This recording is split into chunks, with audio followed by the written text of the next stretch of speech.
Taranath మురాలా YouTube ఛానల్కి మరోసారి స్వాగతం.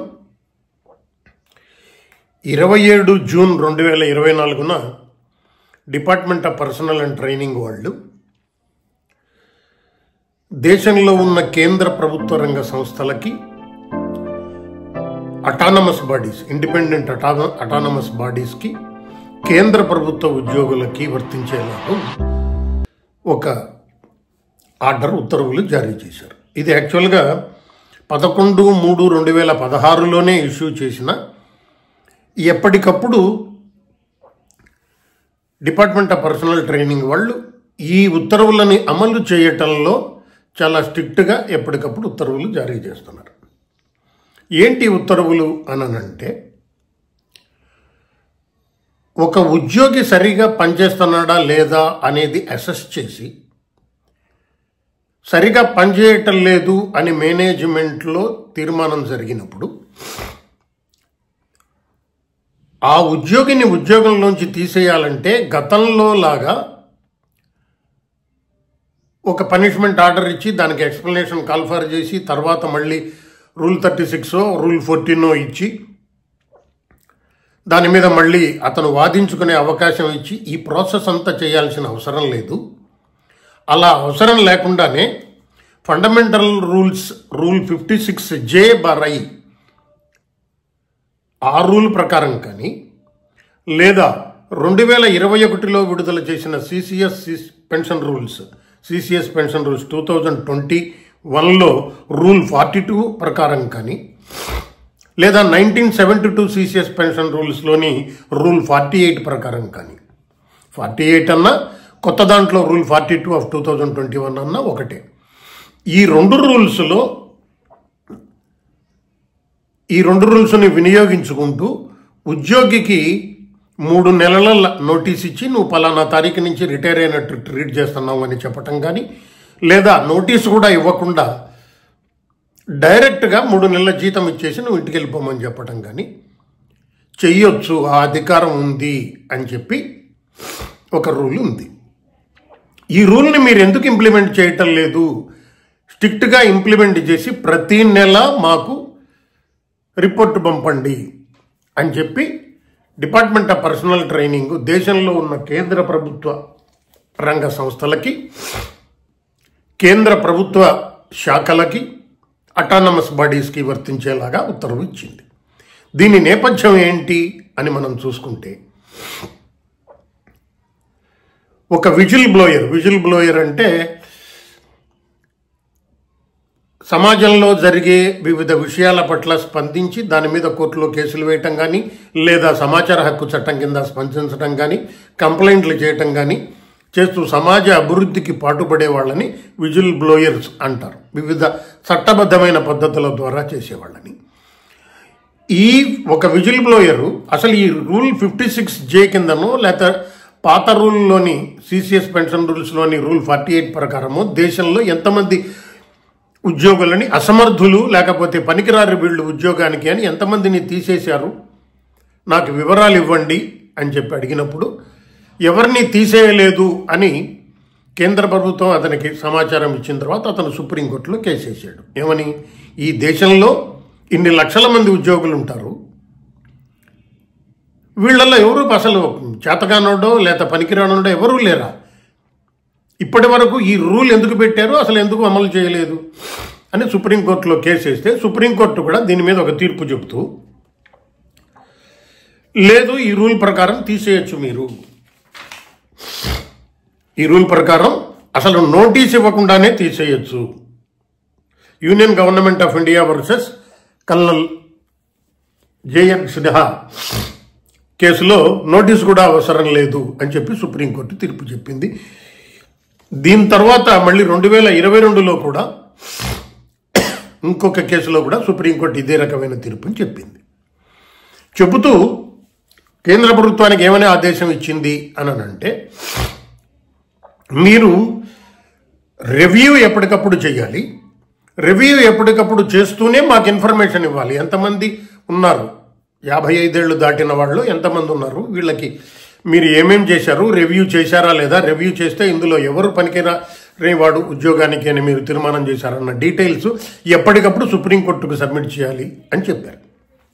సాధారణంగా ఒక రూల్ ఏముంది అంటే 55 ఏళ్ళు దాటిన ఒక ఉద్యోగి ఎవరైతే ఉన్నారో ఆ ఉద్యోగి ఇతను ఉద్యోగం చేయటానికి అర్హుడే, ఇతను శారీరకంగా కానీ మానసికంగా కానీ ఎటువంటి రుగ్మతలు లేవు.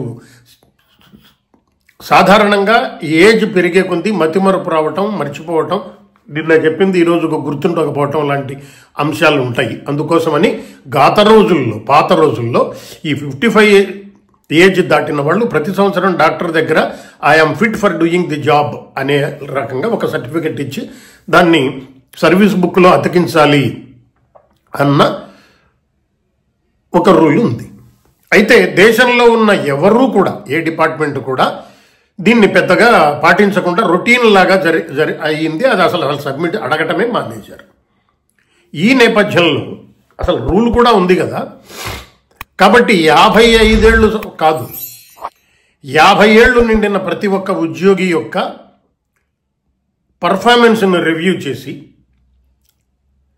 ఆ పర్ఫార్మెన్స్ యొక్క డీటెయిల్స్ కమిటీలో తీర్మానం చేసి దాన్ని మాకు పంపించాలి అని ఒక ఇది చేశారు.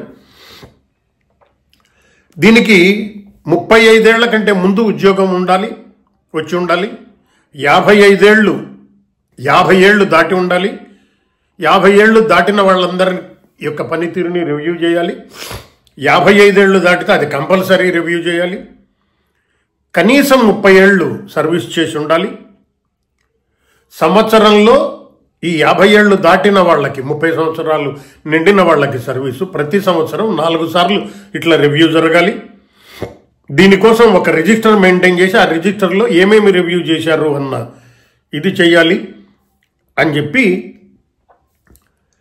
ఒక ప్రొసీజర్ 2028/8/2020లోనే department of personnel and training వాళ్ళు క్లియర్ కట్ గైడ్ లైన్స్ ఇచ్చారు.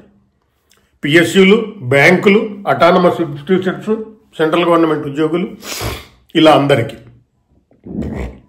పైగా ఇంకొక రూల్ ఏం చెప్పారు అంటే, ఈ ప్రీమెచ్యూర్గా మనం ముందుగానే, అంటే ఉద్యోగికి 60 ఏళ్ళు రాకముందే రిటైర్ చేయటం అనేది, ఈ 56J కింద చేయటం అనేది పనిష్మెంట్ కాదు. నువ్వు ఉద్యోగానికి అవసరం లేదు అని తీర్మానం చేయటం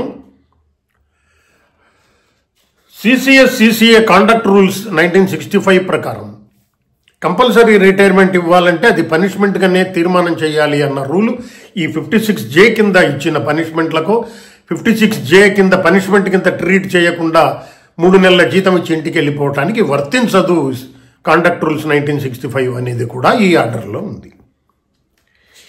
కానీ దీంట్లో కొన్ని కండిషన్స్ కూడా ఉన్నాయి. ఆ ఉద్యోగికి నువ్వు ఇలా రిటైర్ చేయాలనుకుంటే ఆ రిటైర్ చేయాలనుకున్న 5 సంవత్సరాల ముందు ఏమన్నా ప్రమోషన్లు వచ్చినాయా, ప్రమోషన్లు మెరిట్ ప్రకారం వచ్చినాయా, లేదా టైం బౌండ్ సర్వీస్ బేస్డ్ ప్రమోషన్లు వచ్చినాయా.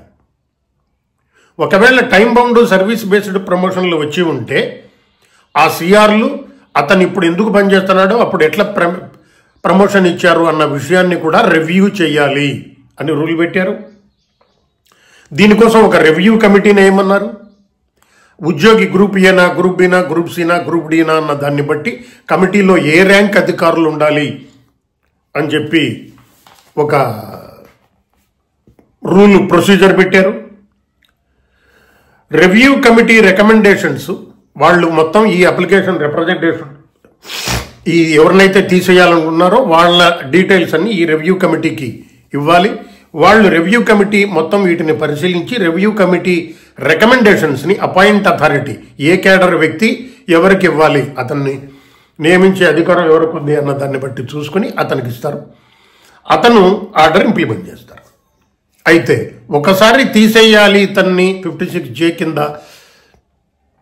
అని ఈ రివ్యూ కమిటీ తీర్మానం చేసిన తర్వాత అతనికి ఆర్డర్ ఉత్తర్వులు చేరిన, లేదా ఒకవేళ నోటీస్ ఇస్తే నోటీసు అందిన 3 వారాల్లోగా ఆ ఉద్యోగి ఈ రివ్యూ కమిటీకి రిప్రజెంటేషన్ పెట్టుకోవచ్చు. ఈ రిప్రజెంటేషన్ మీద రివ్యూ కమిటీ 2 వారాలలోగా తన నిర్ణయాన్ని అపాయింటింగ్ అథారిటీకి ఆ కన్సర్న్ అప్లికేషన్ పెట్టుకున్న అధికారికి తెలియజేయాల్సి ఉంటుంది. అయితే గతంలో జనవరి, ఫిబ్రవరి, మార్చి, ఏప్రిల్లో రివ్యూ చేయాలి, మార్చి, ఏప్రిల్, మే, జూలైలో రివ్యూ చేయాలి. ఇట్లా 3 నెలలకు ఒకసారి రివ్యూ చేసి ఆ రివ్యూ రిపోర్టుని తమ కేంద్ర కార్యాలయాలకి పంపించే రూల్స్ ఉండేవి. అయితే ఇప్పుడు ఈ 27/6/2024 ఇచ్చిన ఉత్తర్వులలో